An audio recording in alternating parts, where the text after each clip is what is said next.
بسم اللہ الرحمن الرحیم۔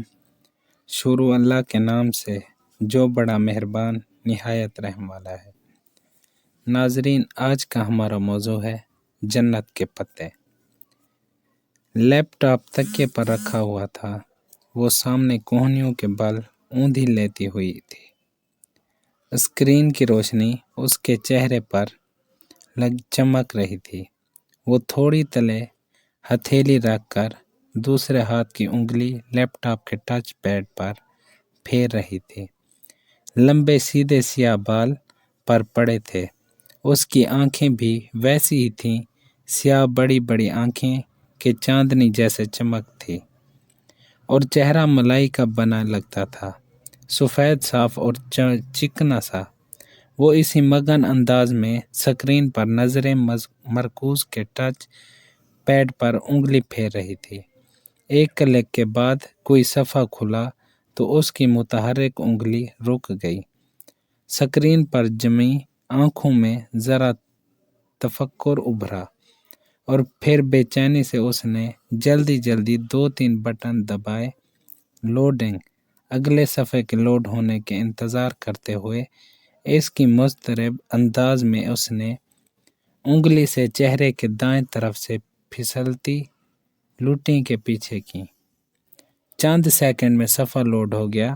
وہ بے چین ہو کر چہرہ سکرین کے قریب لائی تو اس کے بالوں کی چند لوٹیں پھسل کر پھر چہرے کے سامنے آ گئیں۔ جیسے جیسے وہ پڑھتی گئی، اس کی آنکھیں حیرت سے پھیلتی گئیں، لب ذرا سے کھل گئے اور پورا وجود بے یقینی ڈوبا گیا۔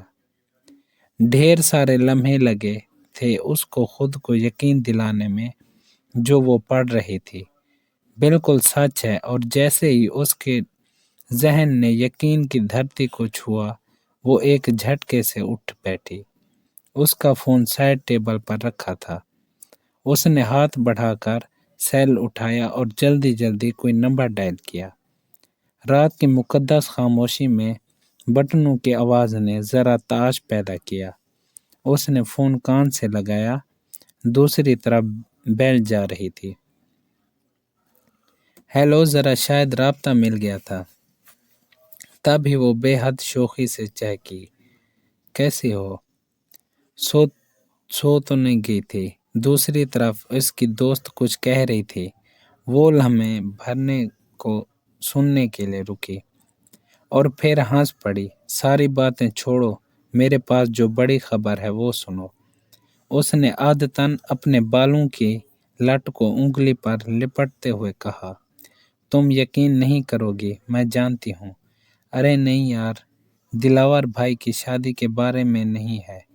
دوسری طرف ذرا نے کچھ کہا تو اس نے فوراً تردید کی، بلکہ تم ایسا کرو، تم گیس کرو میں تمہیں کیا بتانے والی ہوں۔